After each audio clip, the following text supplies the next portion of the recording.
On March 29th, 2022, CNN launched a streaming service called CNN Plus. They bet everything that it would succeed, investing $300 million, a roster of talent poached from rival networks, and the full confidence that one of the most recognized names in news could sell a monthly subscription. Just 32 days later, the service was dead, and hundreds of employees were laid off. It is goodbye CNN Plus, less than a month after its launching date. Today, CNN says its streaming service will shut down at the end of the month. CNN Plus became the fastest major platform collapse in streaming history. So how did one of the most powerful brands in news burn $300 million that fast? And what does that say about where streaming is headed next? Years of development possibly down the drain. Some of the shows may never be seen. Hundreds of staffers may be laid off. Streaming is dead. By early 2022, the streaming land grab was already over.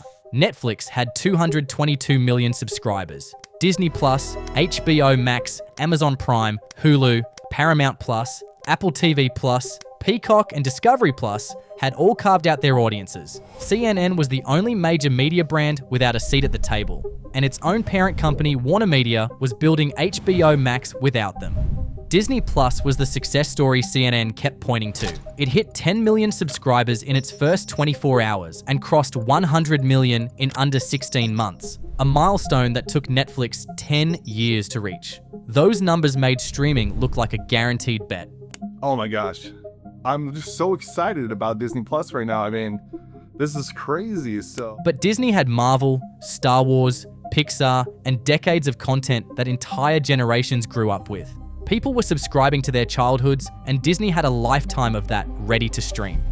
While CNN had Eva Longoria making tacos, inside CNN, executives were watching cable subscriptions drop quarter after quarter. Their core audience had a median baby boomer age of 67 to 68 by late 2024, making it one of the oldest demographics in all of cable news. So they were stuck. Young people didn't want to have anything to do with mainstream media outlets like CNN. Gen Z doesn't like anything to be overproduced. I mean, the reality is that our generation has been taught from the moment that we got these devices that you can't trust anything that you see online. And if everything is online, you're not going to trust anything because you've been taught not to. So I think that has been a core part. You know, Nellie was talking about the decline in trust in news. And I think that's a part of why our generation is so distrusting, is because they're very discerning and they want to know, like you asked, you know, what is the motive behind? For them, they'll take a fact as a fact, but they want to know the motive behind it. Gen Z was getting their news from Twitter, YouTube,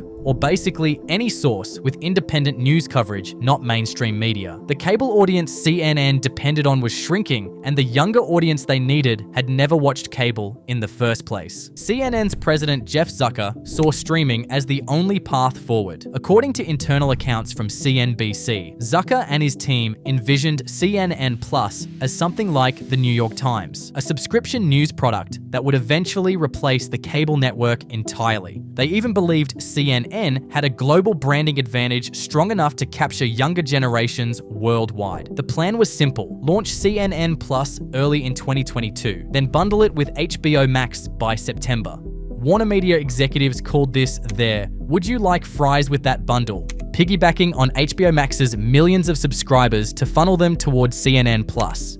On paper, it looked simple. Lots of questions about Netflix and whether it might actually be a takeover target now. Netflix stock plummets, bringing uncertainty to the streaming world. But the market they were walking into had already started to crack. 62% of streaming users were reporting subscription fatigue by 2022, and 150 million people were expected to cancel a paid streaming subscription that year alone. Netflix, the company that started the entire streaming revolution, lost 200,000 subscribers in the first quarter of 2022 and nearly 1 million more in Q2. Both quarters fell inside the exact window CNN Plus launched, and people had already started cycling through services, subscribing for a month or two and canceling before the next bill. CNN Plus even had its own internal research warning them. A May 2021 study showed that audiences didn't want a new streaming service talkless from legacy media personas. But CNN had the backing from men in suits, so they went all in with $300 million and a bet that the CNN brand was strong enough to cut against every trend in the industry. Spoiler, it wasn't.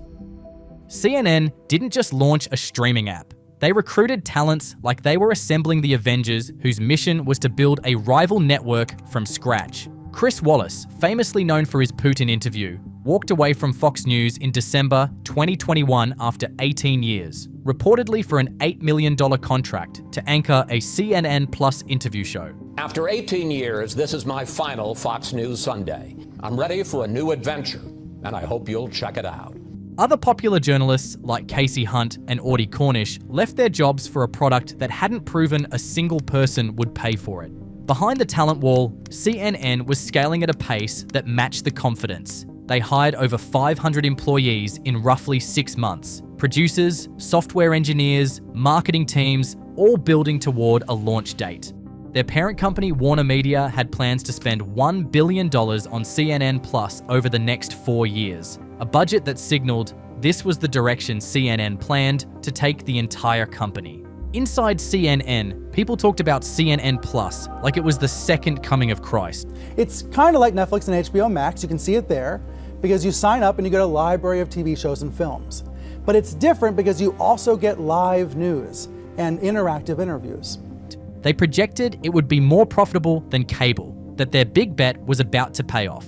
In fact, they had estimated nearly 30 million global subscriptions after launch, with 2 million of that coming within the first year. This was supposed to be their Ted Turner moment all over again. Then everything started to go terribly wrong, starting from the company itself. By March 2022, CNN had sunk $300 million into CNN Plus, hired 500 people, and pulled in some of the most recognizable faces in cable news, all while publicly calling the launch one of the most important moments in the network's history. 6 weeks before launch, the person who built the whole thing walked out the door. On February 2nd, 2022, 6 weeks before CNN Plus was supposed to launch, CNN's president Jeff Zucker resigned from office. He told staff he had failed to disclose a romantic relationship with his closest colleague. CNN's chief marketing officer, Alison Gollust, also resigns. CNN claimed she violated company policy. The two most important people needed for the launch had resigned 6 weeks before launch day, but the plan to launch didn't stop. About 150,000 people signed up in the first 2 weeks, but only 4,000 of them remained active. For context, Nebula, a creator-owned streaming service, hit 100,000 paying subscribers in its first year with a budget of $100,000. CNN spent nearly 3,000 times that amount only to barely outperform it. On CNN Plus, there was no message. It was a business decision. Right. We looked at it and we looked at the data, the number of users. They had spent an enormous amount of money trying to sell an independent product. The subscribers weren't there. The users weren't there. We looked at it together. We had a chance to look at all the data. And when we looked at the data, they saw no hit show coming, no growth trajectory, and daily active users were falling by the day. On April 21st, CNN Plus employees were called into a mandatory meeting with HR. They arrived late to the meeting and instantly felt the energy was off. Shortly after it started, everyone received an email confirming CNN Plus would stop streaming on April 30th. One new hire who left his stable job for CNN was also called to the room to discuss his future at the company and reportedly texted his roommate, "I'm getting fired." CNN Plus had launched and died before completing a single billing cycle. It burned through $300 million and hundreds of careers in 32 days. But everything CNN Plus did in a single month is what the rest of the streaming industry has been doing for over 5 to 10 years. First came the ads. Streaming sold itself as the escape from commercials. That promise has been quietly dismantled across every major platform. Netflix, Disney+, Hulu, Peacock, and Max all introduced ad-supported tiers. But Amazon went further. On January 29th, 2024, Prime Video inserted unskippable ads into every existing subscriber's account by default. There was no opt-in or even a warning email beforehand. If you wanted the ad-free experience, you had to pay an extra $2.99 per month. Premium bloody service. I thought the whole point of paying for a video streaming service was so that you didn't need ads. With only 15% of US Prime Video users opting to pay more, 85% of the subscriber base was converted into an ad-supported audience overnight, and the community did not take this lightly. Like fuck gonna be paying Jeff Bezos any more money. I gave up Netflix for price gouging and worsening content. I think I can do the same for Prime. Then there's the content. Remember the same parent company that killed CNN Plus? That same company went on a deletion spree across HBO, removing titles that the community were very much still watching to save cost. And doing this while raising prices. When CNN Plus shut down, subscribers at least got refunds. But the content, the shows, the interviews, and the original programming ceased to exist. The money came back, but the product didn't. And across the industry, that pattern has accelerated. Now people are paying a monthly fee to access a library that the company can change, shrink, or erase whenever it decides to. We literally went in a giant circle just to get ripped off again. CNN Plus compressed that whole cycle into 32 days. The rest of the industry has had years to do the same thing, just gradually enough that each individual change feels minor until you add them all up.